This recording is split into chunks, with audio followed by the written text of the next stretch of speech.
Assalamualaikum warahmatullahi wabarakatuh. Berjumpa kembali dengan saya Ade Kalsum Ende, CGP Angkatan 10 dari SDN 08 Rumpu, Kabupaten Morowali. Kali ini saya tidak sendiri, saya ditemani oleh rekan sejawat saya, Ibu Marwa Nasir. Beliau adalah guru kelas 1A di SDN 08 Rumpu. Assalamualaikum Ibu. Waalaikumsalam warahmatullahi wabarakatuh. Bagaimana kabarnya hari ini? Alhamdulillah kabar baik. Jadi Bu, hari ini kita akan adakan percakapan praobservasi ya Bu, Ya. di mana nanti saya akan mengamati jalannya proses pembelajaran Ibu di kelas. Adapun tujuan dari supervisi untuk mengetahui dan juga mengevaluasi proses pembelajaran Ibu di kelas. Dan kenapa kali ini kita melakukan percakapan praobservasi? Ini sebagai persiapan awal sebelum Ibu melakukan proses pembelajaran di kelas, sehingga kegiatan pembelajaran yang Ibu berikan nanti itu bisa lebih efektif ya Bu. Ya. Nah, adapun beberapa pertanyaan yang akan saya ajukan. Yang pertama ini mengenai tujuan pembelajaran ya. Kira-kira Bu, apa tujuan pembelajaran yang akan Ibu capai nanti pada proses pembelajaran? Terima kasih. Tujuan pembelajaran yang akan saya capai pada proses pembelajaran nanti ada dua. Itu yang pertama, peserta didik mampu membaca, menulis, dan menggunakan tanda dari simbol penjumlahan. Kemudian yang kedua, peserta didik mampu berhitung penjumlahan 1 sampai 10. Oh, berarti nanti tujuan pembelajaran yang akan Ibu capai nanti ada dua ya. Yang pertama, siswa dapat mengetahui lambang penjumlahan, kemudian siswa dapat menghitung penjumlahan 1 sampai 10. Oke Ibu, bagaimana dengan area pengembangan yang ingin Ibu capai pada proses pembelajaran nanti? Ya. Pembukaan proses belajar, itu pasti. Kemudian yang kedua, muatan sosial emosional dalam aktivitas pembelajaran. Misalnya, aktivitas permainan kelompok. Ya, sudah pasti kalau di kelas 1 atau kelas rendah itu pasti kita membuat kelompok atau kita kelompokkan anak-anak. Ya, seperti itu. Jadi misalnya permainan kelompok seperti lomba balap balon atau di mana anak-anak harus belajar bersama dan bekerja sama ya, untuk mendapatkan atau memenangkan apa yang memang benar-benar diharapkan oleh guru. Kemudian yang ketiga, pendidikan dalam mendampingi murid. Ya, contohnya menyediakan waktu untuk berbicara dengan murid tentang perasaan mereka. Karena anak-anak itu memiliki kemampuan yang berbeda-beda. Jadi kalau kita tidak adakan pendekatan dengan mereka, pasti kita tidak akan tahu ini kemampuannya sejauh mana. Kemudian yang satunya juga begitu. Jadi memang guru kelas 1 itu tugasnya seperti itu. Ya. Kemudian penggunaan strategi pembelajaran. Ya, penggunaan strategi pembelajaran yang efektif dapat membantu siswa memahami materi dengan baik, meningkatkan keterlibatan mereka, dan memfasilitasi perkembangan keterampilan yang dibutuhkan. Kira seperti itu. Berarti nanti ini area pengembangan ini Ibu fokus pada memandu bagaimana jalannya proses pembelajaran lebih efektif ya? Iya. Jadi kalau saya dengar tadi luar biasa sekali ya Bu, mulai dari proses membuka awal pelajaran, kemudian sampai melakukan refleksi, ini sangat luar biasa ya. Nah, saya ingin mendengarkan Ibu, bagaimana rancangan pembelajaran yang akan Ibu terapkan di dalam kelas nanti. Mungkin strateginya, metode, modelnya, boleh diceritakan barangkali? Iya, terima kasih. Rancangan pembelajaran yang saya terapkan dalam kelas nanti yang pertama, pembelajaran berdiferensiasi yang diintegrasikan dengan pembelajaran sosial emosional. Itu barangkali. Oh, berarti strategi nanti yang digunakan adalah pembelajaran berdiferensiasi yang terintegrasi dengan pembelajaran sosial emosional ya? Iya. Kemudian yang kedua ada metode. Ya, metode sudah pasti diskusi kelompok. Kemudian ada model. Ya, modelnya ya basic learning. Oh, berarti nanti gue menggunakan metode kelompok, kemudian modelnya basic learning. Luar biasa ini Bu ya. Nah, bagaimana Bu dengan media pembelajaran yang akan digunakan nanti? Kalau media pembelajaran yang saya gunakan, sudah pasti saya akan menggunakan Infocus. Kenapa saya menggunakan Infocus? Karena itu yang akan membawa daya tariknya anak-anak, memberikan semangat, karena memang mereka melihat langsung. Ya, tidak harus dijelaskan ini dan itu. Ya, namanya anak kelas 1 butuh yang abstrak. Wow, luar biasa Ya, ini. iya. Jadi memang media Infocus itu memungkinkan guru untuk menampilkan gambar, kemudian video, atau animasi yang membantu visualisasi konsep-konsep yang abstrak. Kemudian manfaat dari saya menggunakan Infocus itu membantu anak-anak yang mungkin kesulitan memahami konsep hanya melalui penjelasan seperti yang saya jelaskan tadi. Kalau mereka melihat langsung lewat Infocus kan itu bisa membuka wawasan mereka, mereka bisa melihat apa yang telah ditampilkan di Infocus dan bisa memberikan komentar. Ya, kira-kira seperti itu. Jadi berarti nanti media yang akan Ibu gunakan berarti menggunakan Infocus ya, Iya. yang mana berarti sudah disiapkan PPT-nya. Iya. Ya, mantap, luar biasa sekali ini Bu. Apalagi memang zaman sekarang ini kan memang guru itu memang dituntut untuk menggunakan IT. Dan itu memang sudah zamannya ya. Mantap ini, luar biasa. Nah, kira-kira nih Bu, kapan Ibu akan melakukan pembelajaran tersebut? Saya akan melakukan pembelajaran itu pada hari Senin. Hari Senin tanggal 3. Tanggal 3. Iya, tanggal 3. Tanggal 2, tanggal 2. Tanggal 2 hari Senin? Iya. Berarti nanti hari Senin nanti di tanggal 2 ya Bu? Iya, Itu di jam berapa Bu? jam pertama.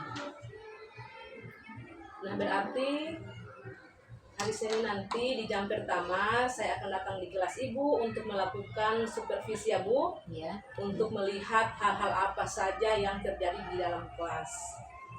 Nah, jadi setelah Ibu melakukan pembelajaran dalam kelas nanti, kita akan melakukan percakapan pasca observasi lagi ya Bu, yang mana akan dihadiri langsung atau didampingi langsung oleh pengajar praktik saya.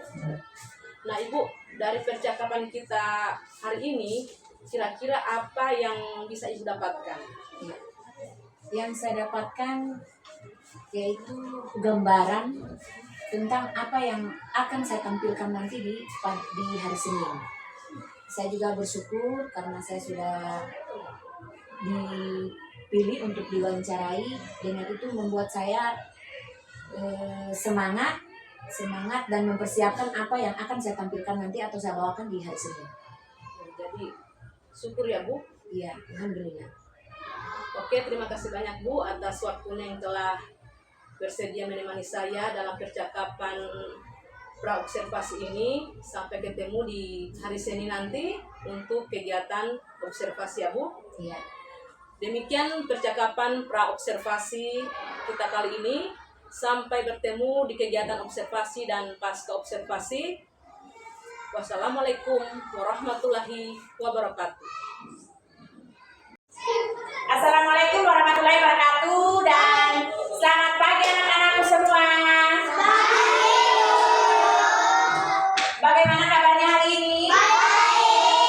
Alhamdulillah. Ya, jadi sebelum kita belajar tentunya kita berdoa dulu. Ayo, siapa yang bisa pimpin? Pimpin doa. Iya, coba Ryan. Ya, berdoa sama-sama. Teman-teman, sambil kita belajar Allah, kita berdoa mulai.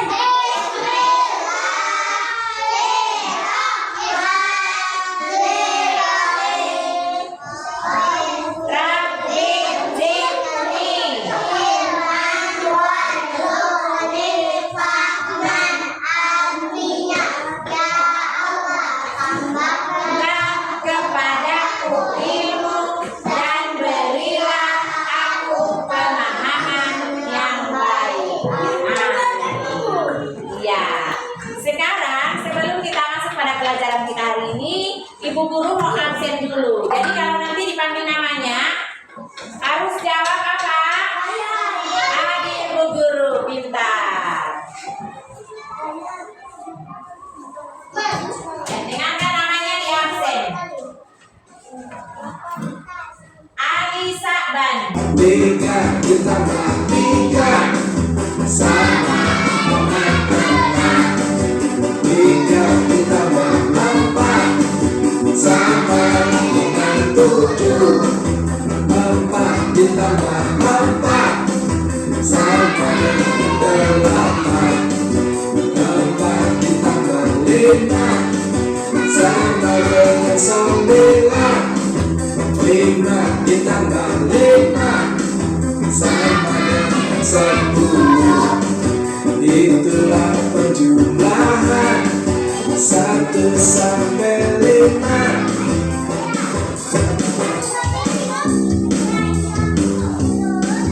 Jadi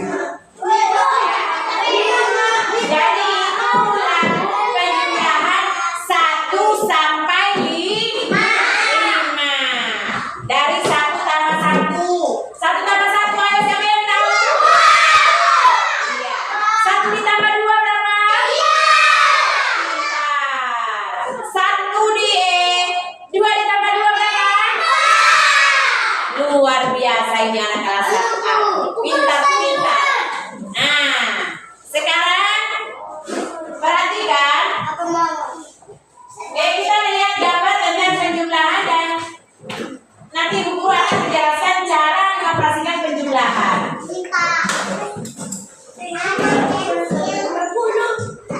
Ya, sekarang lihat itu ada di depan. Lihat semua di depan. Ada 3 anak yang duduk.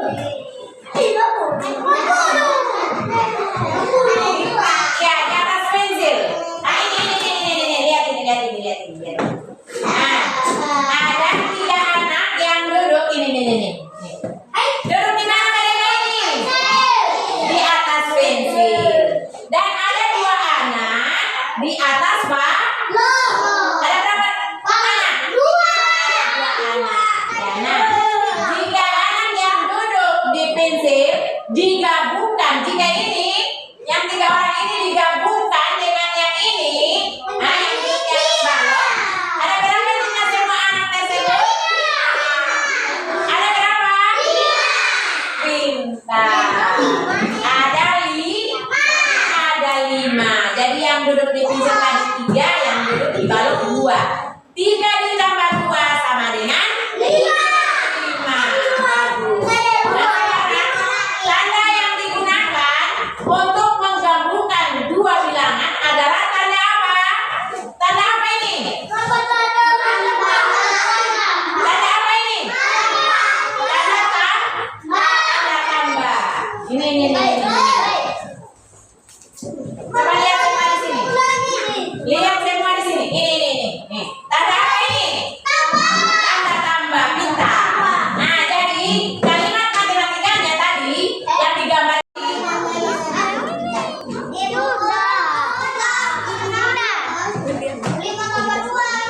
tulis tandanya. Jangan lupa tulis nama supaya ya.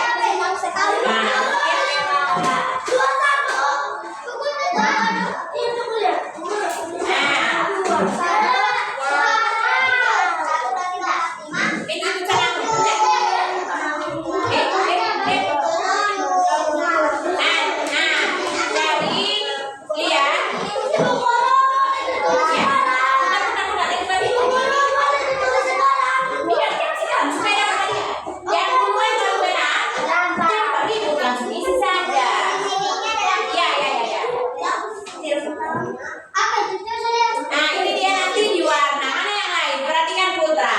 Nah, hitunglah jumlah benda di bawah ini. Ini gambar mangga ada berapa? Ada 4. Ditambah ada berapa gambar bawah? Ada 2. Sama dengan berapa? Isi di sini. Isi di sini. Di titik-titiknya. Paham? Iya. Ayo. Nah, jangan bermain. Jangan bermain di sini.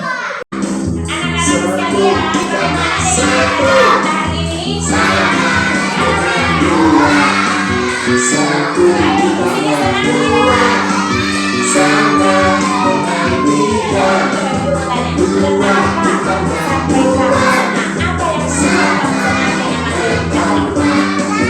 2 ditambah 3 sama dengan 5.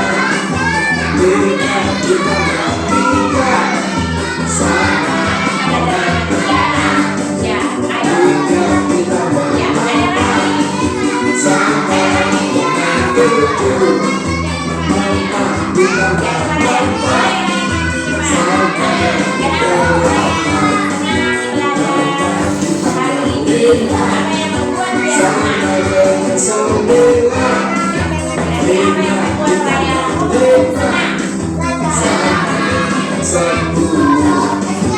Itulah penjelasan 1 sampai 5. Oke, saya kelompok. Mantap. Jadi apa dulu? Anak-anak sekalian, bagaimana dengan pembelajaran tadi? Dari angka 1 sampai 5. Dari 1 tambah 1. 1 tambah 1 ada siapa yang tahu? 1 tambah 2 berapa? 1 2 ditambah 2 lagi. Luar biasa ini anak kelas 1. Pintar-pintar. Sekarang ya, ayo perhatikan. Ya, ada lagi. Kita lihat cara kita menggunakan dan nanti buat kerja saja yang belajar pembimbingan. Kenapa saya belajar hari ini? Ya, sekarang yang kedua ada di depan. Lihat semua di depan. Ada 3 anak yang belum senang. Ya, jangan pensil. Nah, ini lihat lihat.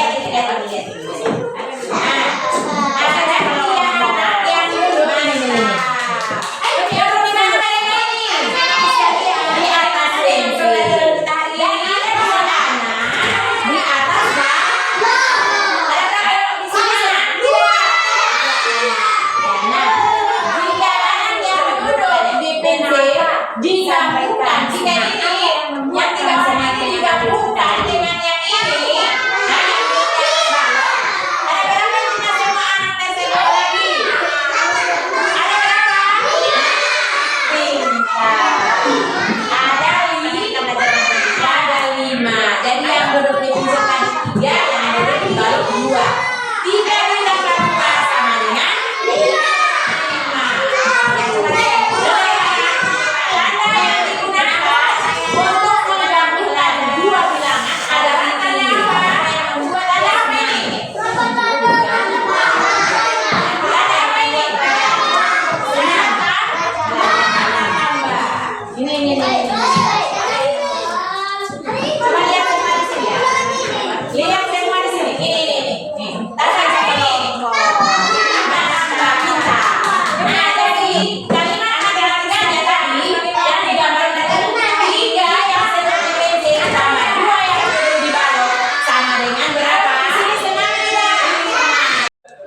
Assalamualaikum warahmatullahi wabarakatuh. Berjumpa kembali dengan saya Adika Sukende, CGP Angkatan 10 dari SDN 08 Bungku, Kabupaten Morowali dalam percakapan pasca observasi. Kali ini saya ditemani oleh Ibu Marwa Nasir. Beliau adalah guru yang diobservasi pada saat kegiatan observasi kelas. Assalamualaikum Ibu. Waalaikumsalam warahmatullahi wabarakatuh. Bagaimana kabarnya hari ini? Alhamdulillah baik. Jadi pada kegiatan kali ini Bu, saya akan mengajukan pertanyaan-pertanyaan terkait proses observasi kelas yang telah Ibu lakukan ya, dengan tujuan untuk mengevaluasi sejauh mana yang telah Ibu lakukan pada saat di kelas. Nah, dari observasi kemarin Bu, di mana saya melihat atau menganalisis ya yang telah dilakukan itu sudah melakukan proses pembukaan pembelajaran dengan baik, di mana Ibu sudah menyampaikan tujuan, kemudian sudah mengintegrasikan juga ya pembelajaran sosial emosional, kemudian dari strategi Ibu juga sudah memodifikasi strategi pembelajaran di kelas ya. Nah Ibu, adapun tujuan adapun pertanyaan dari kita yang pertama ini, bagaimana nih perasaan Ibu terkait dengan jalannya observasi kelas yang telah berlangsung kemarin? Baik, alhamdulillah perasaan bangga karena anak-anak saya terlihat aktif dan mereka bersemangat dalam menerima materi atau pelajaran yang saya berikan. Pasti Ibu merasa bangga ya karena anak-anak bisa aktif dalam proses pembelajaran. Untuk bisa diceritakan kembali Bu, area pengembangan yang telah Ibu lakukan, apa yang telah Ibu lakukan, misalnya tahapnya, langkah-langkahnya dalam proses pembelajaran kemarin. Baik, area pengembangan yang dicapai yaitu memandu pembelajaran yang lebih efektif. Misalnya mulai dari pembukaan pembelajaran sampai pada penutupan pembelajaran. Berarti ibu fokus di gimana pembelajaran yang lebih efektif ya? Iya. Oke, menurut ibu nih, sejauh mana area pengembangan yang telah ibu lakukan ini, apakah menurut ibu sudah berjalan dengan baik atau tidak? Baik, alhamdulillah sudah berjalan dengan baik. Hanya ada beberapa siswa yang belum aktif atau tidak fokus pada pembelajaran yang saya ajarkan. Berarti sudah berjalan dengan baik, cuma ada beberapa siswa yang kurang aktif ya Bu? Iya, kurang Nah, aktif. menurut ibu, apa sih kekurangan atau kendala-kendala yang ibu hadapi di dalam kelas? Ya,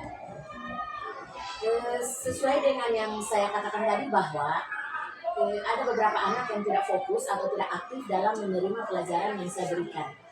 Itu disebabkan karena kemampuan anak itu berbeda-beda.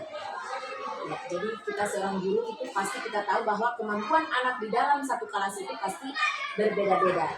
Ada yang kemampuannya atau daya tangkapnya itu cepat, ada juga yang lambat, dan bahkan mungkin dia membutuhkan waktu yang lama untuk menangkap atau memahami tentang materi yang telah kita berikan. Berarti di sini ini disebabkan karena kemampuan anak-anak yang berbeda ya Bu. Iya, Terus menurut ibu mengapa hal ini bisa terjadi? iya, baik. Ini terjadi karena biasanya itu dipengaruhi oleh beberapa faktor. Iya, pastinya yang pertama faktor lingkungan keluarga, itu sudah pasti. Kemudian yang kedua faktor lingkungan. Jadi saya jelaskan, kalau di dalam faktor keluarga, ketika di dalam keluarga itu ada masalah, pasti itu akan berdampak pada anak-anak. Jadi barangkali itu salah satu yang mempengaruhi juga sampai anak seperti itu. Berarti ini kan adanya faktor-faktor lingkungan dari keluarga ya Bu, sehingga mungkin ini mempengaruhi dalam proses pembelajaran anak ya. Iya. Nah, kira-kira apa rencana ibu yang akan ibu lakukan ke depannya? Ya, baik. Rencana yang akan saya lakukan yaitu menggunakan metode pengajaran yang lebih interaktif. Kemudian saya akan membuat kelompok, mengelompokkan anak-anak. Kemudian pembelajaran yang berbasis proyek agar siswa itu lebih aktif berpartisipasi. Berarti nanti ke depannya ibu dalam proses pembelajaran ibu akan untuk merancang ya, ibu akan menggunakan metode pembelajaran yang lebih interaktif ya. Iya. Kemudian berbasis proyek Iya. dan mengumpulkan siswa berdasarkan tingkat Ya, kemampuan mereka. Ya. Nah, kira-kira kapan ibu waktunya? Insya Allah secepatnya saya akan melakukan perubahan. Secepatnya ya Bu. Iya. Oke, baik Bu. Terima kasih banyak atas jawaban-jawabannya. Mudah-mudahan apa yang direncanakan bisa secepatnya direalisasikan. Baik, akhirnya rangkaian kegiatan supervisi akademik sudah berakhir, dimulai dari percakapan praobservasi, kegiatan observasi, dan kegiatan percakapan pasca observasi hari ini. Saya ucapkan terima kasih kepada Ibu, dan saya akhiri. Wassalamualaikum warahmatullahi wabarakatuh.